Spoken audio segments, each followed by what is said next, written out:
Now, simultaneously, well, there has been a group of people who say that art is necessarily subjective, that beauty lies in the eye of the beholder. There's another group of people who say actually no, that, in reaction to those who say nobody knows anything, there's always a kind of rear guard that says, actually, if you look hard enough, you'd figure out that it is possible to know something. So, for example, let me give you an example. The music business.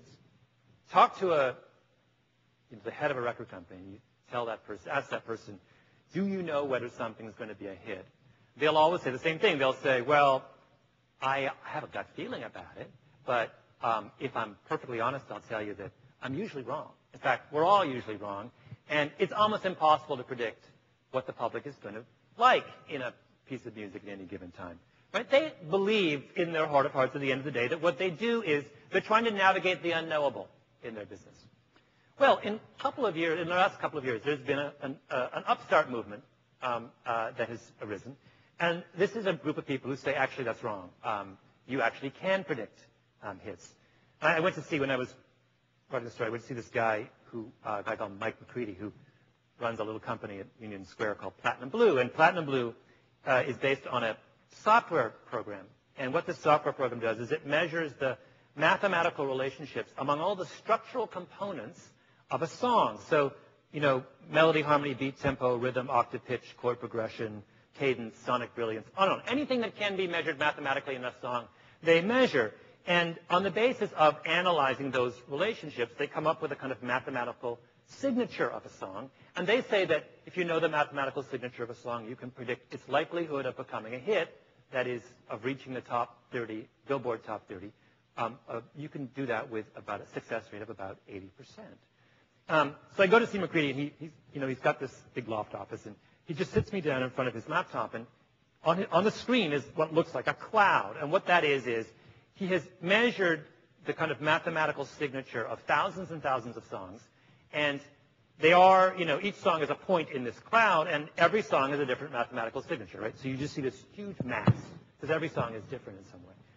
And then what he does is he hits a button, and what the button does is it removes all the songs that did not make the Billboard top 30. And what happens when he does that is that you go from this one big, large differential into 60 discrete clusters. And what he says is that this is what hit songs look like. The universe of hit songs looks like 60 distinct, highly predictable hit clusters. And when you have a new song, what you do is you run it through your little software progression, and you see whether it fits into one of these clusters, right? That, in fact, what you thought of as being this sort of confusing and unknowable thing is actually something that follows some fairly consistent mathematical principles. He was most famous when he was just starting out. McCready got famous because he was just playing with his software for the first time, and he went to the store, and he got 30 albums at random that had just been released like that day. And he runs them all through the computer, and the computer loves one album. And it so happened that a reporter called him up that day, and they said, what are you doing? And he told them, the reporter said, well, what does your computer like? And McCready said, well, it's this album, and I've never heard of this artist. No one has. It's her first album, but the computer just thinks it's going to be the biggest hit maybe ever. What's the album? It's the artist is Norah Jones. The album has Come Away With Me. It sold 22 million copies. What is McCready doing? McCready is doing precisely what Dick Copagan wants to do for Hollywood.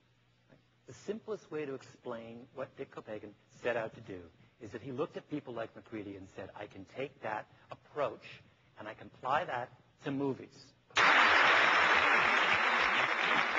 If this gets adopted going forward, what are the implications for creativity?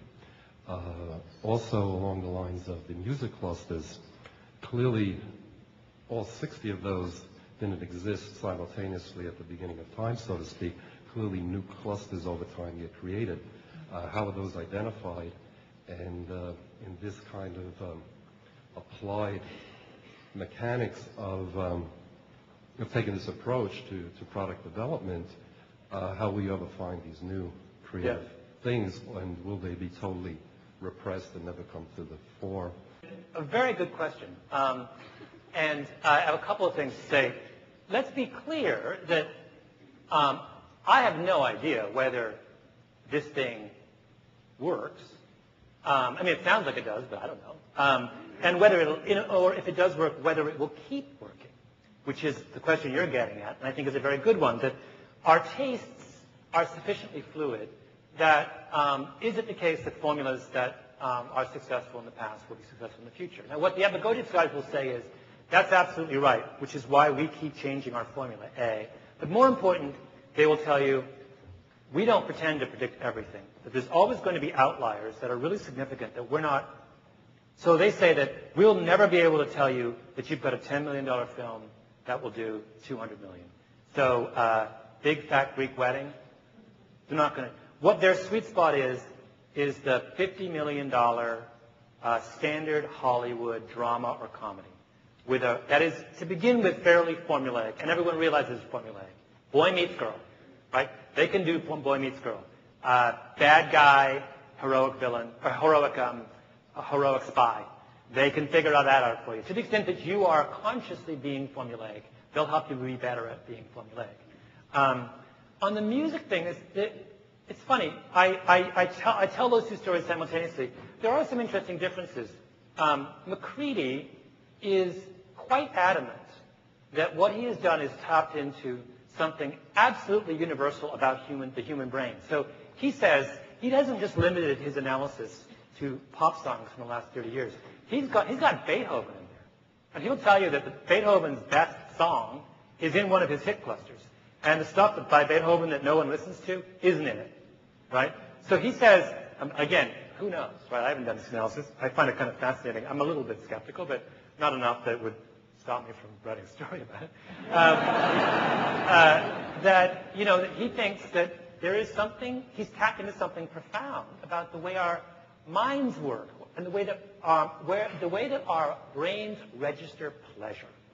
That's what he thinks And do I find it completely impossible or improbable that there is some fundamental way that almost all of us return to when it comes to seeking pleasure from some creative thing? I don't find that impossible. In principle, I think that idea might have something to it. It's a really good question. Sure. My question is perhaps somewhat similar along a slightly different angle on it, which is you mentioned that the McCready, while he feels he's found something universal, also recognizes that of the 60 clusters that are potential, only 15 might be live at any point in time.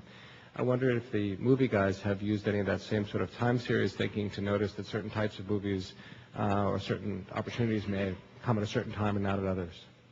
Yeah, this is a big difference between McCready and Kopagan. Kopagan's guys, Pink and Brown, don't believe. In Hollywood, they're obsessed with when you release it. They'll say it feels like that's a fall movie for me, not a summer movie. Or that's a winter movie. And the Kopagan guys think that's complete hogwash, and that a story is a story is a story.